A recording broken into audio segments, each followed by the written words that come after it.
Greetings, friends, family, and survivors. Well, we need to get the tractor over here sometime in the next couple of days before the weather sets in. And some friends of mine just bought this place and setting up a homestead here and getting some light in here for garden and animals. Goats, chickens, not enough for a cow-calf pair here, but definitely gardening and wasn't going to happen with these trees. And the thing is, the ivy is so prolific, it's killing all these. I'll show you some of these trees. The trees were dying, tops were dead because of the ivy. So we're going to get these logs out of here. There's some 25, 30-inch DBH, good market logs for the product that we mill. It's got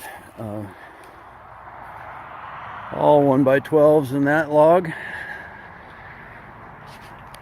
Ponderosa pines. Some nice looking pondies down here. Give you an idea, this is the small end of the log. My foot's 12 inches long, so it's 24. And then the big logs are on the other side. So these trees were dying, the ivy killing them. And so they're really close to the house, and the ivy was killing the tops and didn't want them on top of the house, because that's what would happen. They were going.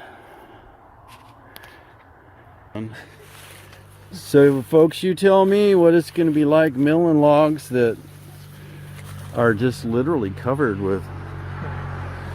That's if you can find the log. Yeah, I suppose it'll come off there when the saw gets to it, right? Yeah, it does. My chain comes off a lot too. Yeah.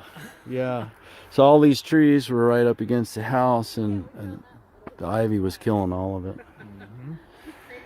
It looked like it was very healthy to me. Look at this. Oh man, that's some healthy ivy. That was happy. Wow. I've never even seen it flower out like that. Well, there's a pretty good jag here, and the bigger logs are up there. Oh, close to 40 inches on that one pondy. And a big oak in there. Biggest challenge is going to be getting out. Either go up a steep hill and load the logs up on top, or get out a secondary driveway here that is possible. It's just the traffic on the road makes it a little scary. So they had to take the power line down to drop the big pines, because they needed to come this way. It's the top of that pine. The other end's 40 inches, and it was that power line. Had to come down, so they had to coordinate all that. So I'd sure like to get in here and get the logs decked. I can run the tractor for a couple hours if I don't do it every day. I don't bounce around too bad. I just put on my neck brace and the back brace and cinch everything down tight. And the only rush is getting it before it gets too wet. But I can see this is real sandy soil, and it's going to drain really, really good. So I don't think we're going to have a problem. They got a lot of burning to do, that's for sure. All right. Okay. Oh, there's a cedar.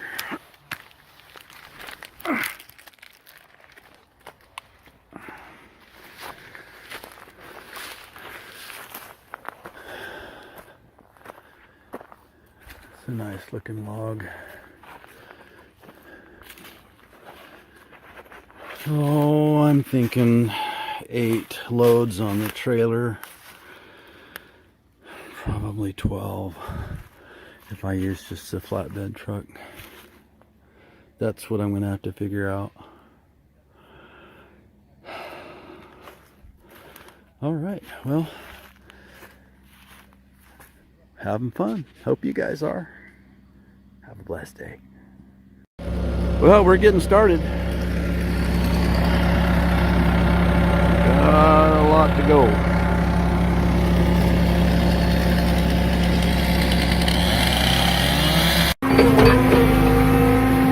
Well, we're getting there.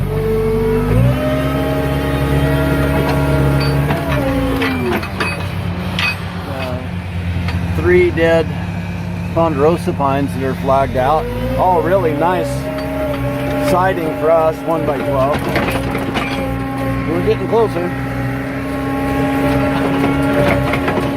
Got Dad and my smoke jumper friend Ed. He's been jumping out of planes and fighting fire and training firemen his whole life since he got out of Vietnam. And he is a wonderful brother. So we got a few more to skid down off the mountain, and then these three guys here. Oh, there's a few days of hauling. We're just trying to get logs decked today.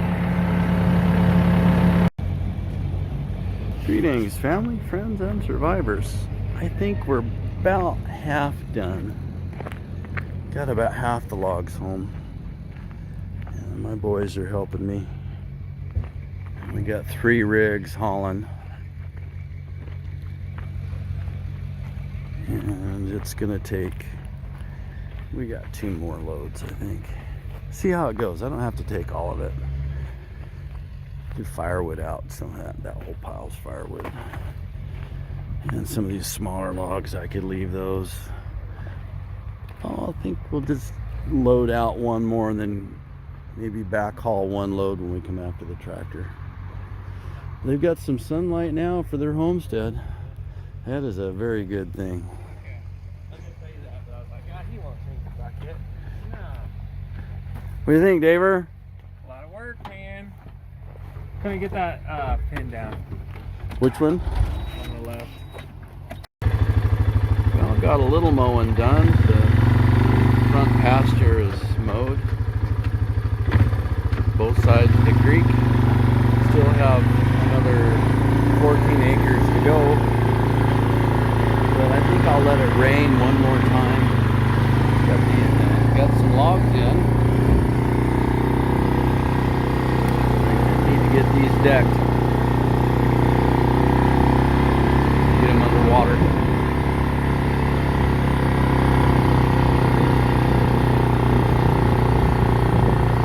Got 2 or 3 more loads to haul in.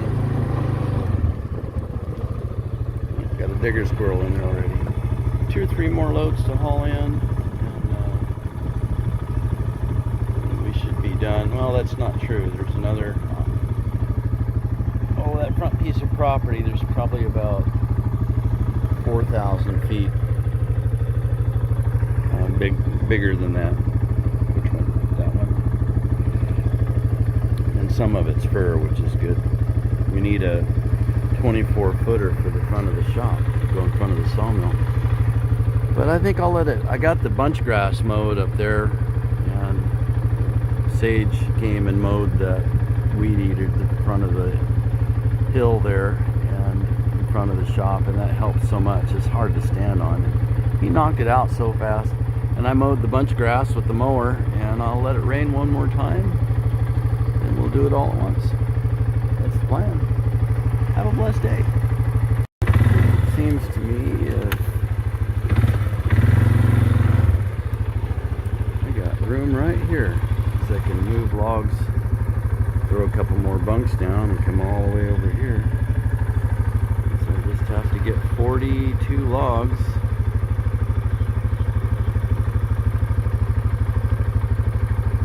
To fit right here. Get them underwater.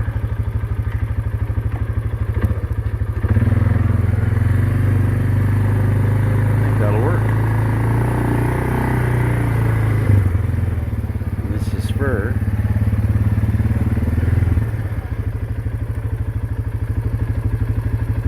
Got a bunch of 2x10s there ready to build with. And all the the water, just the excess water drains back into the pond, just like a regular mill.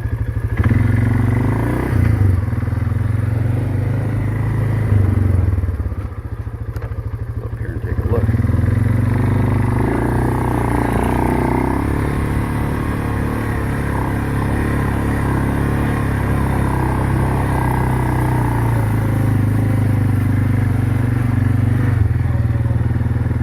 I can get them in there, plus those.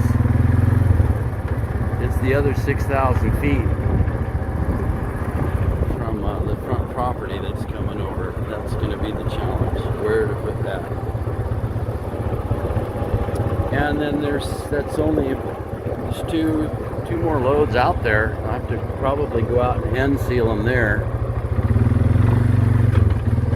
I won't be able to get them until July probably. Dad's getting his knee replaced, and then 6 months later he's getting his other knee replaced. So I'm gonna have to get stuff underwater so we don't lose it. That's what Gibbs thinks.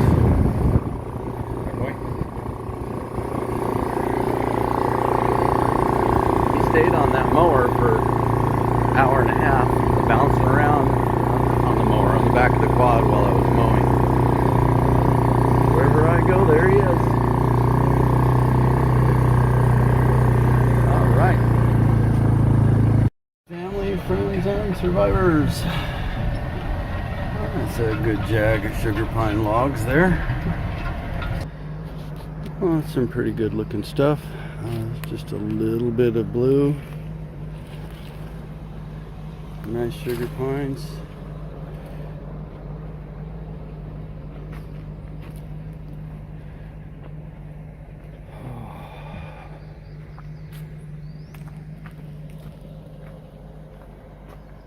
See here at the small end. My boot's 13 inches. So 28 inches at the butt. That one is a pretty nice straight log, straight as a stovepipe. But it's just down the road from the house, and we've pulled quite a few out of here over the last few years, and that's a good thing. That ought to keep us busy. Mud bog still, but since I'm only a half mile from the house, I'm not going to load it real heavy, even though these are light logs. They were going to take these trees down 2 years ago when they were just flagging out, but they didn't get around to it. And I'm just as thankful to have them. The last big pine, much bigger than these, that came out of this area were fresh, but they were just dropping so many needles on the house they couldn't keep up with it. They couldn't grow anything. There was no sunlight here. And then they were going to take the rest of them out because they were all beginning to flag out. So it'll be a little blue. It's still structurally sound. A lot of people like the blue siding better than the fresh look. So we've always been able to sell it. There's no rot in it. It's just stained a little bit. And you can see that just a little bit of conch is showing. And when there's conch, there's going to be stain. But this early in the game, probably not any structural degrade. So it's got conch here and there.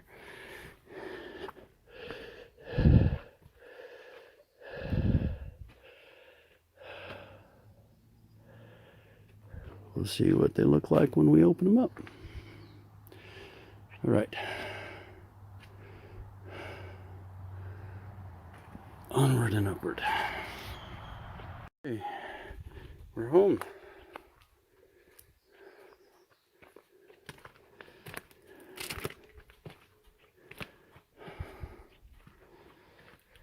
I think that's a good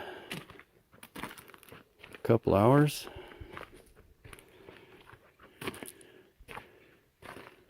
Got a lot of product on sticks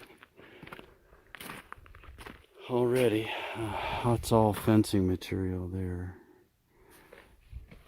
And then that whole thing by summer, hopefully. By the end of June, it'll be stacked to the rafters in pine. There's probably about, let's see, 4 times this at one location. They just called yesterday and said it's dry enough to haul them. And then the front piece of property up here, there's about twice this much in sugar pine and fir, all really big stuff. So, you know, the Lord always knows what our needs are. I don't see down the road like he does, but usually when trees find us, the market is good, and we're able to pay the taxes and gravel the road and stuff like that, and that's kind of nice.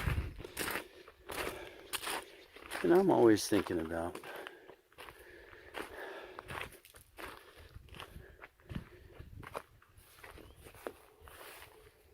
oh my, can you hear that? Can you hear the grass growing? Help! I wish I had a neck. Bouncing around on that quad is... Mowing is a gladiator sport. That's what it is. It's a gladiator sport. I got it. Alright, enough of that.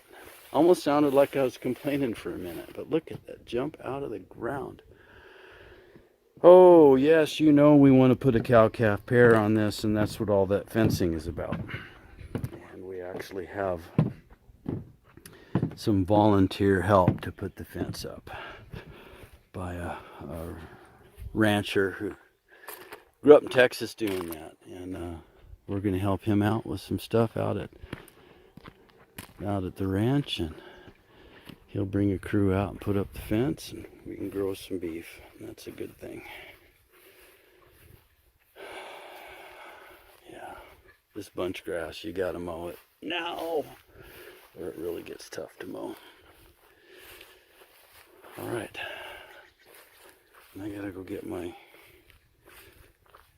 gas-powered scooter and go down the road and pick up my tractor, and I'm done.